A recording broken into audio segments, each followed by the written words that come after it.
Okay, everyone, that's cool. So basically, so let me introduce you a bit more about Nectar. So Nectar were before an agency. So we developed smart contract and realized security audits for companies. And the thing is, we launched several projects. We launched 20, 25 projects, and we saw that at each launch, there were cyber attacks. So users were victims of cyber attacks. It was phishing attempts, fake meme sites, and so we decided actually to launch a product in order to avoid scams, avoid crypto threats. I'm sure that you all saw this chart, which is representing the user adoption of a blockchain in comparison to the user adoption of the internet. And so we see that it's in a good road. We will one day achieve mass adoption, but there are many factors that needs to be solved in order to get to mass adoption.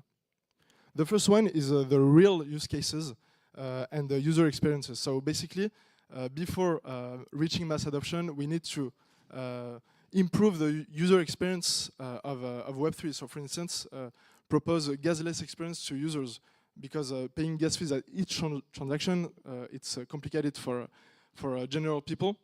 And also create real use cases like real metaverses that will have a huge impact on a user's life. Then there is a scalability and interoperability of the blockchain. So how can a blockchain can communicate between themselves and without being hacked on a bridge.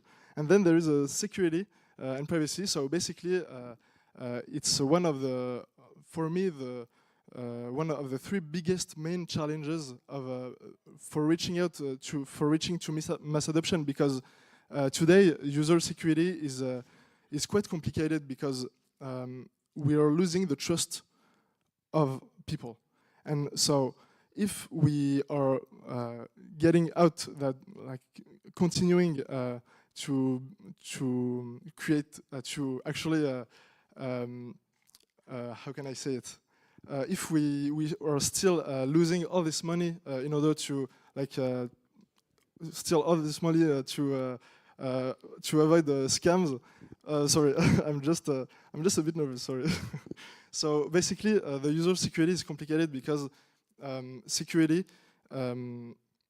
is representing 21 billion in the crypto space. So the 21 billion is actually sorry. So I actually segmented the user security into 3 steps. So the first one is the user security. It's representing the scams, the rug pulls, and also the human mistakes. Then there is the application security. So it's all the security which is related to the bridge exploits, the smart contract development, the audits, and all the security which is related to a web interface. Like, for instance, it can be a breach attack, like a DDoS attack, or directly into the DApp itself. And then there is the infrastructure security. So it's regarding the 51% attack. So it's really governance issues, nodes issues, networks. But I won't talk about it because it's today it's not really concerned. So the main blockchains like Ethereum, Polygon, and other blockchains are not concerned about this problem because they are audited and they are actually mature on this subject. So let's talk about the application security. So as I said, it's regarding smart contract programming, smart contract audit, and so basically the problem is that you all heard about bridge exploit. Like, for instance, several weeks ago there was the multi-chain exploits, which cost $126 million because of just a private key hack. So basically, the problem is that the smart contracts can present vulnerabilities, and the thing is, when we deploy a smart contract, it's over. We can modify it, and so it's fundamental. It's crucial to audit it. Let's talk about the Aqua NFT collection. So Aqua was an NFT collection that launched last year, And the thing is, it wasn't a hack, but it was a simple mistake. You can see on the line, on the blue line, it's this line of code who locked up $34 million into the smart contract. So it's accessible on Etherscan. You can check it, it's online, and you can see that there is $34 million locked forever into this smart contract. So you can also check on Rect News. So it's a journal where there are a lot of hacks, of the last hacks actually, and so you can see also a leaderboard where there is the biggest hack. So the biggest hack is Ronin Bridge, which cost $6,000 million lost because of this hack. Then there is the user security. So it's really important, the user security, because it's concerning all of us. Instead of the application security, which is really focused on the builders, on the projects, and the smart contracts vulnerabilities. So the user security is focusing on rug pulls, on phishing attacks, on also UX, and it's particular because we can avoid it with the right practices, by just signing the right transaction instead of malicious ones like set approval for all transactions. So, for instance, I can talk about Kevin Rose. So I don't know if you know Kevin Rose. It's a crypto influencer who lost actually $2 million by signing only one transaction. So he has many NFTs. He's like interacting with blockchain every day, like 10, 15 transactions per day. So he's an active user. And he just, one day, like he woke up on the wrong foot and he clicked on the button and it was 2 million gone. And so it's, so everyone learned about this story because he's a famous guy, but it's happening to everyone basically. I know like a lot of people, even my roommate has been scammed and now he don't want to use his MetaMask anymore.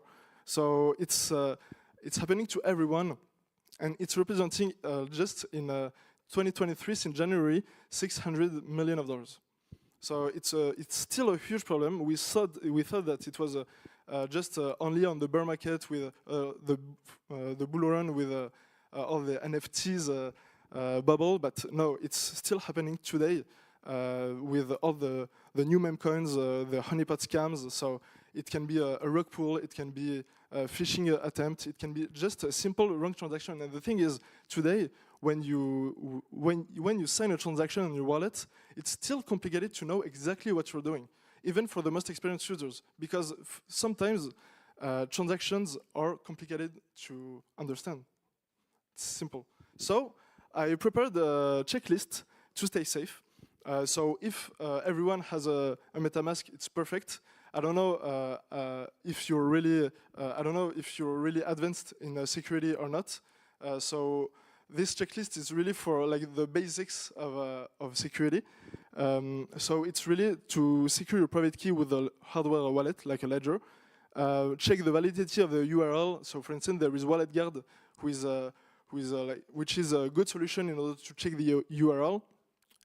There is also, it's important to learn more about the token that you're interacting with. So the thing is, I don't like to say that people need to do their own research, because today it's a matter of builders actually.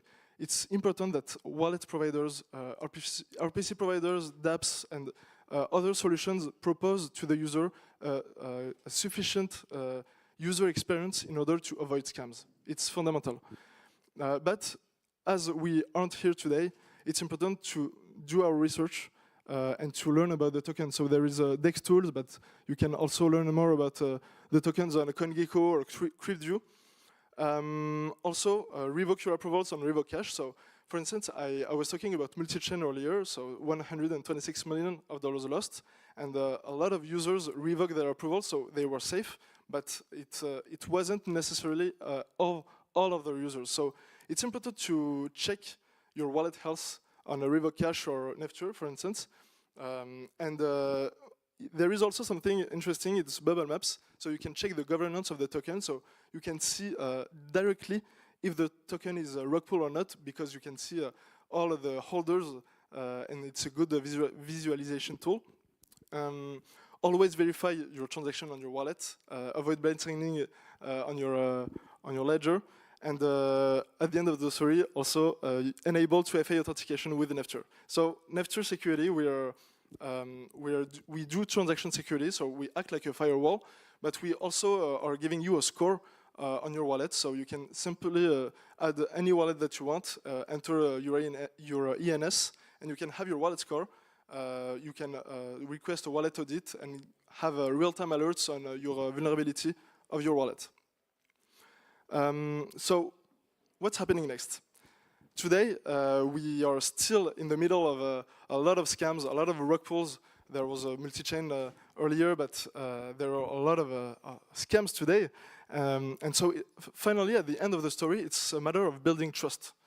People need to trust the protocols, need to trust the MetaMask, the wallets, and it's important that so today we are all Web3 users, but if we want to have the new wave of newcomers, we really need, as builders, to think about the security of our solution. And it's important to propose in the new use cases. So if you're a company and you want to launch a token, it's crucial to think about the security of your protocol, because it's like just not worth it to launch a new token, launch a new metaverse, and if all your users get scammed, there is no logic behind it. So it's also proposing user-friendly experiences.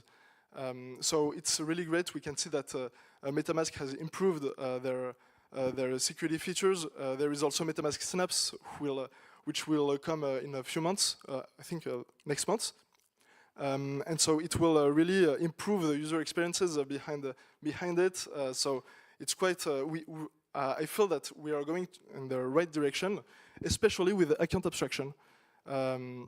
Because account abstraction will enable new gasless experiences, new access control management in the smart wallet. And I strongly believe that account abstraction will be the technology that will lead to mass adoption.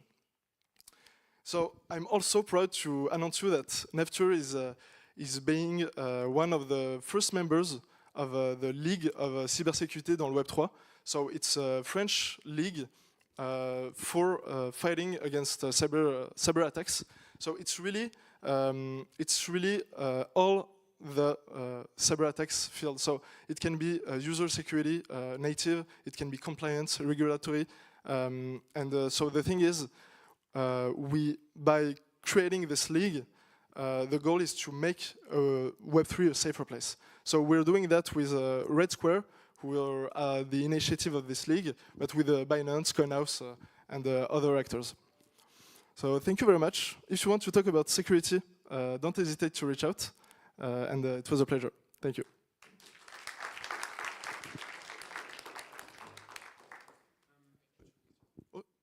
Please. Is available to answer. So.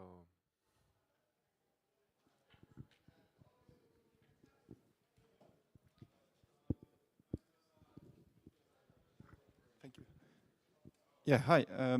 Yeah, that was a great talk. Thanks. And I'm wondering what's your opinion on when it comes to security to the Web2 aspect of protocols and dApps, because I notice often when it comes to security, it's like, I mean, the infrastructure, of course, like the smart contract, heavily audited, but do you think like all the Web2 aspect of protocol engineering and dApps is like not viewed as much when building dApps? I'm just wondering your opinion on that. You're asking about how is important to secure a project, a web project with like auditing and smart contract development? No, I mean more like the Web2 aspect. So let's say people put a lot of effort. They build a product. They build a dApp. There is a smart contract. There is a user interface. There is a backend. And often all the effort is put into the smart contract, the protocol, but not as much effort on, let's say, the backend security or like the front-end security. What's your opinion on that? So so if I understand your question correctly, I think that there are a lot of efforts to. So you were saying about like the efforts being made on directly the backend and the native, like the classical infrastructure of any project. Yes. And so yeah, it's quite it's a good question because today, like I saw many projects so investing a lot in smart contract development. And actually, it was rookie mistakes that took the project out. And so I believe that it's still a bit the Far West, even if it's getting stronger and stronger. I believe that it's important. I don't say Web 2, but I don't like to say Web 2, but it's important that Web 2 skills comes more into Web 3 because today, Web 3 people are really passionate. There are a few developers who are really, really strong into like in Web 2 development, so backend, frontend, but also smart contract Solidity. And so today, what we see in the projects, it's generally full stack developers that are programming Solidity, but are also doing all the infrastructure. And so I think that we need to attract new talents that are really, strong, have strong skills in backend development, in security, in DevOps architecture, that can really save the project. Because even with big projects that we have worked on with big companies, we were shocked to see like the competence of the skills of some developers. Because they were like rock stars in the Solidity development, but not as much as backend and frontend. And so there were like rookie mistakes on the code, but it was like a huge project. So for us, it's important to attract talents of Web 2 that are really strong, powerful on backend, frontend in Web 3. Okay, thanks.